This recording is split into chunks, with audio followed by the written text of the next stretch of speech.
Bonjour et bienvenue dans cette vidéo consacrée aux coordonnées sphériques. Alors après avoir abordé les coordonnées cartésiennes, les coordonnées polaires et cylindriques, intéressons-nous aujourd'hui aux coordonnées sphériques. Une façon naturelle de se repérer dans l'espace à 3 dimensions quand les symétries sphériques sont présentes, comme autour d'une planète, d'un champ électrique ou magnétique, ou encore pour modéliser des ondes sonores ou lumineuses. Alors imaginons un point P quelque part dans l'espace, comme représenté ici. En coordonnées cartésiennes, on le décrira par les coordonnées x, y et z. En coordonnées sphériques, on va plutôt utiliser les paramètres suivants, qui sont des informations simples mais puissantes, r, θ et φ. Alors r peut également s'appeler ρ, comme ici sur le schéma à droite, c'est la distance du point à l'origine. Comme on peut le voir, sur la sphère ici, le point P est distant de ρ ou r par rapport à l'origine. C'est donc aussi le rayon de la sphère sur lequel le point P se trouve. Et bien sûr, ce rayon, cette valeur est toujours positive. On a ensuite le paramètre θ, qui est appelé l'angle polaire, qui se mesure depuis l'axe Z, entre l'axe Z et le vecteur ici OP, donc O c'est l'origine du repère, et cet angle polaire θ prend des valeurs uniquement entre 0 et π. Et enfin on a le troisième paramètre, le paramètre φ, qui est appelé l'angle azimutal. On le voit ici, il est mesuré dans le plan XY à partir de l'axe X, dans le sens trigonométrique. Donc il permet de tourner autour de l'axe Z, et il prend des valeurs comprises entre 0 et 2π. Voyons désormais les formules de conversion entre coordonnées cartésiennes et coordonnées sphériques. Alors pour le passage des coordonnées sphériques aux coordonnées cartésiennes, on a les formules suivantes, où on cherche donc les coordonnées cartésiennes en ayant connaissance des coordonnées sphériques et de leurs paramètres, donc ρ, φ et θ. On a donc que la première coordonnée cartésienne x est égale à ρ sinus φ cos θ, y est égal à ρ sinus φ sinus θ, et z est égal à ρ cos φ. Où donc ρ, je le rappelle, c'est bien sûr la distance du point P à l'origine, θ c'est l'angle polaire pris depuis l'axe Z, et φ c'est l'angle azimutal pris depuis l'axe X et qui fait tout le tour de l'axe Z dans le sens trigonométrique. Pour passer des coordonnées cartésiennes aux coordonnées sphériques cette fois, donc on connaît les coordonnées cartésiennes, elles nous sont données, et on cherche à trouver les coordonnées sphériques, ρ, θ et φ. Alors ρ c'est donc le vecteur position, donc donné par la formule classique de la distance en coordonnées cartésiennes à 3 dimensions, soit la racine carrée de x carré plus y carré plus z carré. On a que l'angle θ, c'est l'arc-tangente de y sur x, donc là on retrouve la formule de θ qu'on avait aussi en coordonnées polaires et en coordonnées cylindriques, et l'angle φ, l'angle azimutal, nous est donné par l'arc cosinus de z sur ρ. Passons tout de suite aux exemples, avec un premier exemple, celui de la surface d'une sphère de rayon 3.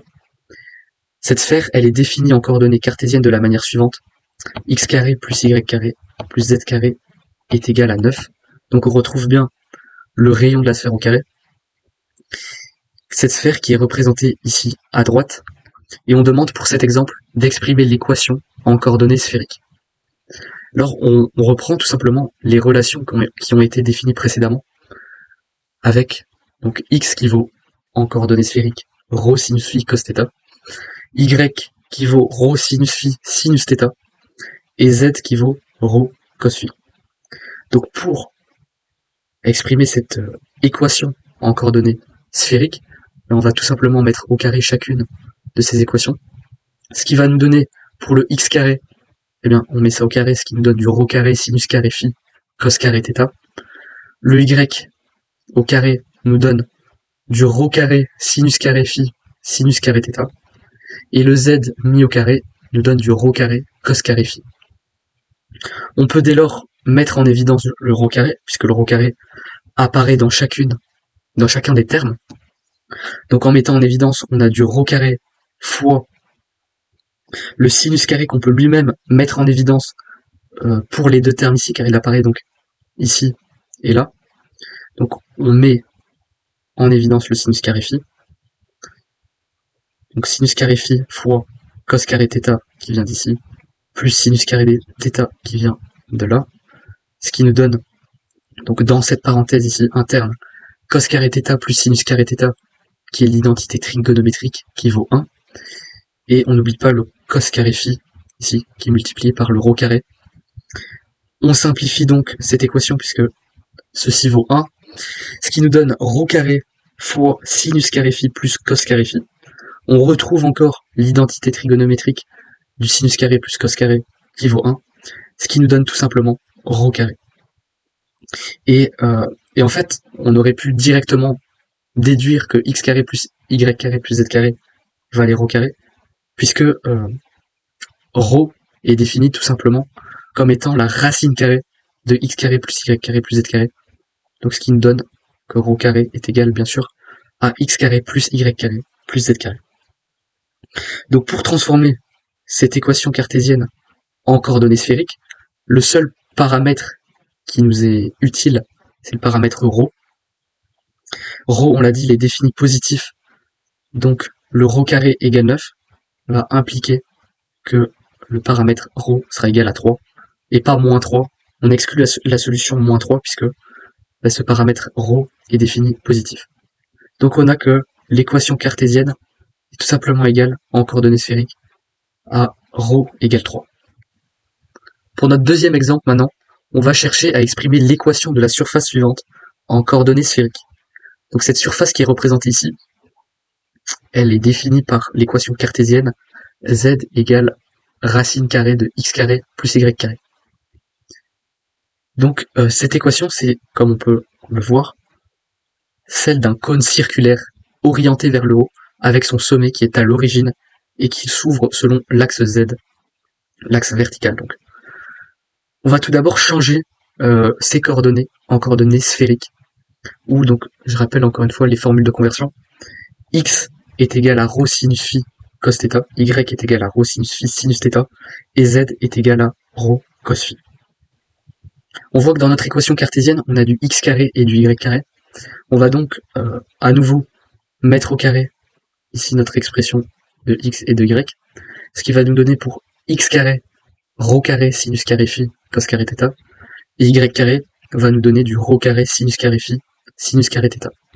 Et lorsqu'on va sommer, on va obtenir l'expression suivante qui est rho carré sinus carré phi, puisque cette fois encore, on aura du cos carré θ plus sinus carré θ, puisqu'on va mettre en évidence le rho carré sinus carré phi qui apparaît à la fois dans l'expression de x et dans l'expression de y.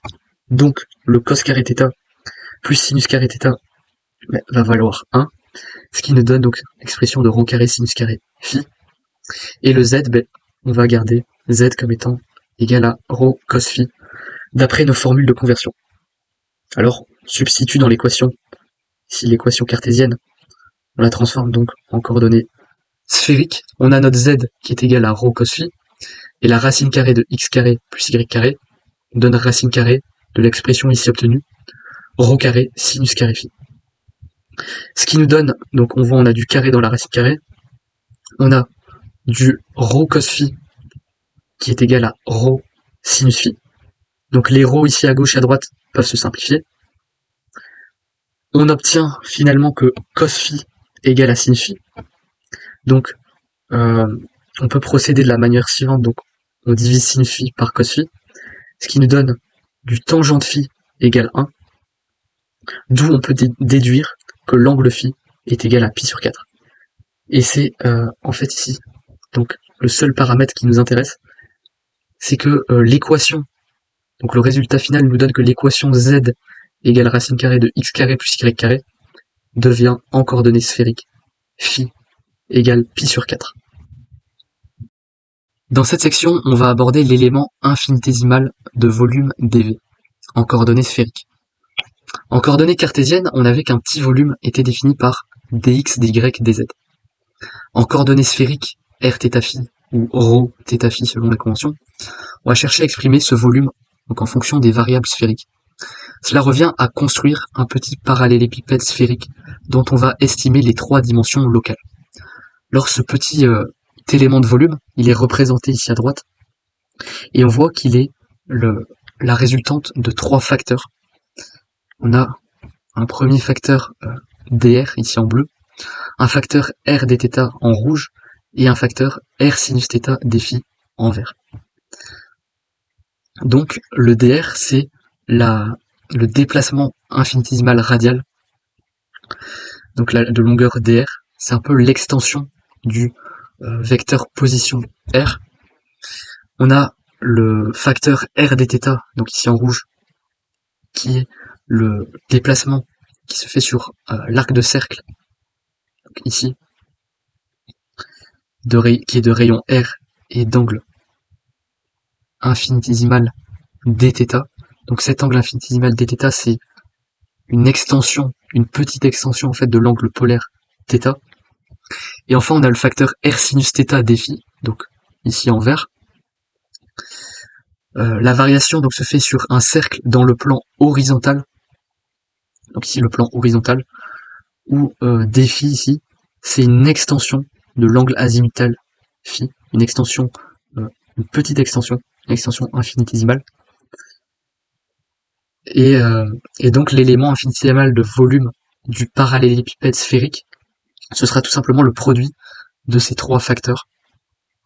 Donc cette variation infinitésimale du rayon dr, c'est ce déplacement infinitésimal de l'arc de cercle polaire r dθ, et ce déplacement ici infinitésimal selon l'angle azimutal φ, qui nous est donné par r sinus θ dφ, ce qui nous donne au final donc le produit dr r dθ r sinus θ dφ.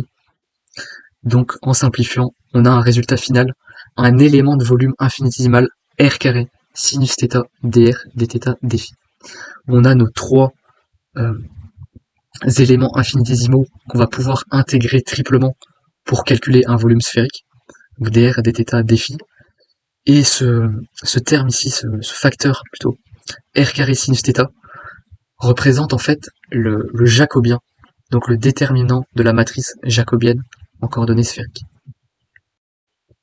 Donc pour illustrer cette notion d'élément infinitésimal de volume, on va calculer le volume d'une sphère de rayon grand R en effectuant l'intégration triple de l'élément infinitésimal de volume dV, qui est exprimé en coordonnées sphériques comme ρ carré sinus phi d-ρ dφ dθ. Donc je le répète encore, le ρ, on peut également l'appeler R. Et on va tout d'abord définir le domaine d'intégration, donc définir nos bornes d'intégration. On aura que le R, la distance radiale va varier entre 0 et grand R, le rayon de notre sphère. Θ, l'angle polaire va toujours varier entre 0 et π. Et phi, l'angle azimutal, donc autour de l'axe Z, va effectuer donc tout le tour de l'axe Z et va donc varier entre 0 et 2π. Notre intégrale triple devient donc, en ayant défini nos bornes et en remplaçant notre élément infinitésimal de volume, par r carré sinus θ dr dθ dφ, avec dφ qui est défini par les bornes 0 et 2π, dθ qui est défini par les bornes 0 et π, et dr qui est intégré entre 0 et grand R. Donc on peut séparer ça en trois intégrales simples, avec tout d'abord une intégration par rapport à R.